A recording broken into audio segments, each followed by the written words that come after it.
Hello നമസ്കാരം, welcome back to mix studio. IPL 18-ാം സീസണിന് ശേഷമുള്ള ടീമുകളുടെ ആ ഒരു പ്രകടനമൊക്കെ എങ്ങനെയായിരുന്നു? അതോടൊപ്പം തന്നെ അടുത്ത സീസണിൽ മിനി ഓപ്ഷൻ വരാൻ പോവുകയാണ്. സോ ആ ഒരു മിനി ഓപ്ഷനിൽ ടീമുകളുടെ പ്ലാനിംഗ് ഒക്കെ എങ്ങനെയായിരിക്കും, അല്ലെങ്കിൽ ഓപ്ഷൻ പ്ലാനിംഗ് ഒക്കെ എങ്ങനെയായിരിക്കും എന്നാണ് നിങ്ങളുടെ മുൻപിലേക്ക് മിക്സ് സ്റ്റുഡിയോ കഴിഞ്ഞ കുറച്ച് ദിവസങ്ങളായി വീഡിയോ സീരീസായി എത്തിച്ചുകൊണ്ടിരിക്കുന്നതും. അപ്പോൾ ഇന്ന് നമ്മൾ നോക്കാൻ, അല്ലെങ്കിൽ ഈ ഒരു വീഡിയോ നമ്മൾ നോക്കാൻ പോകുന്നത് 18 വർഷങ്ങളുടെ കാത്തിരിപ്പ് അവസാനിപ്പിച്ച് ഈ ഒരു IPL കിരീടം ചൂടിയ IPL 18-ാം സീസൺ രാജാക്കന്മാർ RCB റോയൽ ചലഞ്ചേഴ്സ് ബംഗളൂരുവിൻ്റെ ഈ ഒരു സീസണിലെ റിപ്പോർട്ട് കാർഡും, അതോടൊപ്പം തന്നെ അടുത്ത സീസണിൽ IPLൻ്റെ 19-ാം സീസണിൽ കിരീടം നിലനിർത്താൻ ഇറങ്ങുന്ന RCB ഏതൊക്കെ താരങ്ങളെയായിരിക്കും നിലനിർത്താൻ പോവുക, ഏതൊക്കെ വമ്പൻ താരങ്ങൾ അവർ റിലീസ് ചെയ്യും, അതോടൊപ്പം തന്നെ അവിടെ ഓപ്ഷനിലെ പദ്ധതികൾ എങ്ങനെയൊക്കെ ആയിരിക്കും എന്നാണ് ഈ ഒരു വീഡിയോയിൽ നോക്കാൻ പോകുന്നത്. സോ വീഡിയോയിലേക്ക് പോകുന്നതിന് മുമ്പ് കൂടുതൽ കായിക വാർത്തകൾ കൊണ്ട് ചാനലൊന്ന് സബ്സ്ക്രൈബ് ചെയ്തേക്കുക. ഒപ്പം ബെല്ലൈക്കണിലെ ഓൾ എന്ന ഓപ്ഷൻ കൂടി ഒന്ന് എനേബിൾ ചെയ്ത് വെച്ചേക്കാം. 18 വർഷങ്ങളുടെ കാത്തിരിപ്പ് അവസാനിപ്പിച്ചാണ് ഈ ഒരു സീസണിൽ ചിന്നസ്വാമിയുടെ രാജാക്കന്മാരായിട്ടുള്ള RCB ബംഗളൂരു അങ്ങനെ IPL കിരീടം, തങ്ങളുടെ ആദ്യ IPL കിരീടം ചൂടിയത്. ശരിക്കും ഒരു ഡ്രീം സീസൺ തന്നെയാണ് RCB സംബന്ധിച്ച്. പുതിയ ക്യാപ്റ്റൻസിൽ അത്ര പരിചയം പോലും ഇല്ലാത്ത യുവതാരം രജത് പടിത്താറിനെ ക്യാപ്റ്റൻസി ഏൽപ്പിക്കുന്നു. ഓപ്ഷനിലടക്കം വളരെ കൃത്യനിഷ്ഠതയോടുകൂടി തന്നെ പദ്ധതികൾ കൈകാര്യം ചെയ്യുന്നു. പുതിയ പരിശീലകൻ ആൻഡി ഫ്ലവറിൻ്റെ കീഴിൽ ബാറ്റിംഗ് കോച്ചായി അല്ലെങ്കിൽ മെൻറ്ററായി ദിനേശ് കാർത്തികിനെ അപ്പോയിൻറ്റ് ചെയ്യുന്നു. എല്ലാം ഒരു വളരെ കൃത്യനിഷ്ഠതയോട് കൂടി ചെയ്ത് അതിൻ്റെ എല്ലാം ഒരു റിസൾട്ട് എന്നോണം ആ ഒരു IPL കിരീടവും അങ്ങനെ RCB ചൂടിയിരിക്കുകയാണ്.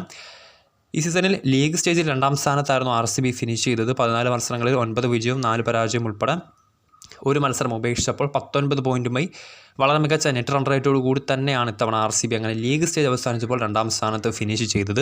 കലാശപ്പോരാട്ടത്തിൽ പഞ്ചാബിനെ 6 റൺസിന് വീഴ്ത്തിയായിരുന്നു RCB തങ്ങളുടെ ആദ്യ IPL കിരീടം സ്വന്തമാക്കിയത്.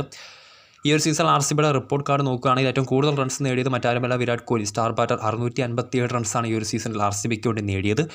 കൂടുതൽ വിക്കറ്റുകൾ നേടിയത് ഓസ്ട്രേലിയൻ പേസ് ബൗളർ ജോഷ് ഹേസൽവുഡാണ്. 22 വിക്കറ്റുകളാണ് അദ്ദേഹം നേടിയത്. അതോടൊപ്പം തന്നെ 22 സിക്സറുകളുമായി കൂടുതൽ സിക്സ് നട്ടത്തിൽ ഒന്നാമത്തേത് RCBയുടെ ഫിൽ സോൾട്ടാണ്. ഹയസ്റ്റ് ഇൻഡിവിജ്വൽ സ്കോർ എന്ന് പറയുന്നത് ലക്നൌവിനെതിരെ 33 പന്തിൽ RCB വിജയത്തിലേക്ക് നയിച്ച ഇന്നിങ്സ് കളിച്ച അവരുടെ അന്നത്തെ ആ ഒരു മത്സരത്തിലെ സ്റ്റാൻഡിംഗ് ക്യാപ്റ്റനായിരുന്ന വിക്കറ്റ് കീപ്പർ ബാറ്റർ ജിതേഷ് ശർമ്മയാണ്. 85 റൺസായിരുന്നു താരമെന്ന് നേടിയത്. അതോടൊപ്പം തന്നെ മികച്ച ബോളിംഗ് പ്രകടനം രാജസ്ഥാനെതിരെ 33 റൺസ് വഴങ്ങി 4 വിക്കറ്റ് നേടിയ ഹേസൽവുഡിൻ്റെ ബോളിംഗ് പ്രകടനമാണ്. മികച്ച ബോളിംഗ് എക്കോണമി RCBക്ക് വേണ്ടി ഇത്തവണ ഓഫ് സ്പിന്നറായിട്ടുള്ള കൃണാൽ പാണ്ഡ്യയാണ്. 8.23 അദ്ദേഹത്തിന് ആ ഒരു ബോളിംഗ് എക്കോണമി. ഇനി ഈ ഒരു സീസണിൽ RCBയുടെ ഹയസ്റ്റ് ടീം ടോട്ടൽ എന്ന് പറയുന്നത് ലക്നൌവിനെതിരെ നേടിയ 230 റൺസാണ്. സോ അതൊക്കെ അവിടെ നിൽക്കട്ടെ. ഇനി RCBയുടെ അടുത്ത സീസൺ എങ്ങനെയായിരിക്കും നമുക്കറിയാം. ഇത്തവണ 18 വർഷങ്ങളെ കാത്തിരിപ്പ് അവസാനിപ്പിച്ചാണ് RCB തങ്ങളുടെ ആദ്യ IPL കിരീടം ചൂടിയത്. സോ അടുത്ത സീസണിൽ അത് വിട്ടുകളയാൻ RCB ഒരുക്കമല്ല, അത് നിലനിർത്താൻ തന്നെയായിരിക്കും RCB കച്ചകെട്ടി ഇറങ്ങാൻ പോകുന്നത്. അപ്പോൾ ഏതൊക്കെ താരങ്ങളെ RCB നിലനിർത്തും, ഏതൊക്കെ വമ്പൻ താരങ്ങൾ, വമ്പൻ ബിഗ് ഫിഷസ് RCB നിന്നും പടിയിറങ്ങും.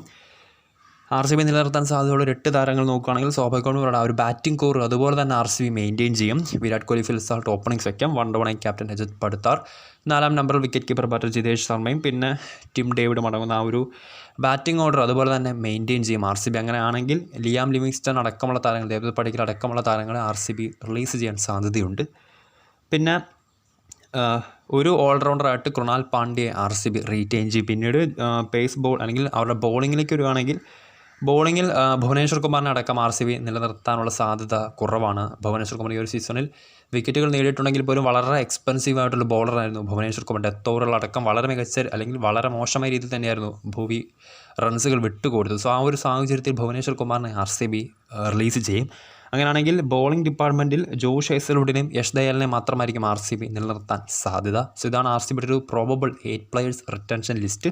Kohli, Phil Salt, Rajat Patidar, Jitesh Sharma, Tim David ആ ഒരു ബാറ്റിംഗ് ഓർഡർ കംപ്ലീറ്റായി മെയിൻറ്റെയിൻ ചെയ്യും. പിന്നീട് ഒരു ഓൾറൗണ്ടറായിട്ട് കൃണാൽ പാണ്ഡ്യയെ റീറ്റെയിൻ ചെയ്യുമ്പോൾ ബോളിങ്ങിൽ ഹേസൽവുഡിനെയും യഷ് ദയാലിനെയും ആയിരിക്കും RCB ആശ്രയിക്കാൻ പോകുന്നത്. ഇനി RCBയുടെ അടുത്ത സീസണിലെ പദ്ധതികൾ എങ്ങനെയായിരിക്കും? മെയിനായിട്ടും ഈ ഒരു സീസണിൽ അവർക്ക് തലവേദന സൃഷ്ടിച്ചൊരു ഡിപ്പാർട്ട്മെൻറ്റ് അത് സ്പിൻ ബോളിംഗ് തന്നെയാണ്. കൃണാൽ പാണ്ഡ്യ വളരെ മികച്ച രീതിയിൽ തന്നെ പന്തെറിഞ്ഞപ്പോഴും മറ്റൊരു പ്രൊഫഷണൽ സ്പിന്നറായിട്ടുള്ള സുയാഷ് ശർമ്മ അല്പം അടി മേടിച്ചത് RCBക്ക് നിരാശ തന്നെയായിരുന്നു. സോ അങ്ങനെയാണെങ്കിൽ അടുത്ത സീസണിൽ സ്പിൻ ബോളിങ്ങിൽ വലിയ മാറ്റങ്ങൾക്ക് തന്നെ RCB ചുക്കാൻ പിടിച്ചിരിക്കും. പിന്നീട് അതോടൊപ്പം തന്നെ ഒരു മിഡിൽ ഓർഡർ ബാറ്ററെ RCB ടീമിൽ എത്തിച്ചേക്കും. കാരണം ദേവദത്ത് പടിക്കലിനെ RCB റിലീസ് ചെയ്തേക്കും. അങ്ങനെയാണെങ്കിൽ മധ്യനിരയിൽ മിഡിൽ ഓർഡറിൽ അതായത് ഓപ്പണിങ്ങിൽ Virat Kohli, Phil Salt opening സിംഗും 1 ക്യാപ്റ്റൻ രജത് പടിത്താറും എത്തിയതിനു ശേഷം ജിതേഷ് ശർമ്മയ്ക്ക് മുൻപ് അതായത് 4-4 നമ്പറിൽ ബാറ്റ് ചെയ്യാൻ ഒരു മിഡിൽ ഓർഡർ ബാറ്ററെ RCB അടുത്ത ഓപ്ഷനിൽ കൊണ്ടുവന്നേക്കും. അതോടൊപ്പം തന്നെ പേസ് ബോളിങ്ങിനും RCBക്ക് കരുത്ത് കൂട്ടേണ്ടതുണ്ട്. കാരണം പേസ് ബോളിംഗ് ഓൾറൗണ്ടേഴ്സിന് മെയിനായിട്ടും RCB പരിഗണിക്കാൻ തന്നെയാണ് ചാൻസ്. കാരണം റൊമാരിയോ ഷെഫേർഡ് അടക്കം ഈ ഒരു സീസണിൽ RCBക്ക് വേണ്ടി മികച്ച പ്രകടനം പുറത്തെടുത്തെങ്കിൽ പോലും അദ്ദേഹത്തെ അടക്കം റിലീസ് ചെയ്യാനാണ് RCB ശ്രമിക്കുന്നത്. അങ്ങനെയാണെങ്കിൽ പേസ് ബോളിംഗ് ഓൾറൗണ്ടേഴ്സിന് കൂടി RCB അടുത്ത മിനി ഓപ്ഷൻ വഴി കൂടാരത്തിലേക്ക് കൊണ്ടുവന്നേക്കും. സോ ഇതായിരിക്കും RCBയുടെ ഒരു പ്രോബബിൾ ഓപ്ഷൻ പ്ലാനിങ്. വീഡിയോ ഇഷ്ടപ്പെട്ടാൽ ലൈക്ക് ചെയ്യുക, ഷെയർ ചെയ്യുക. കൂടുതൽ വാർത്തകൾക്കായി ചാനൽ സബ്സ്ക്രൈബ് ചെയ്യുക.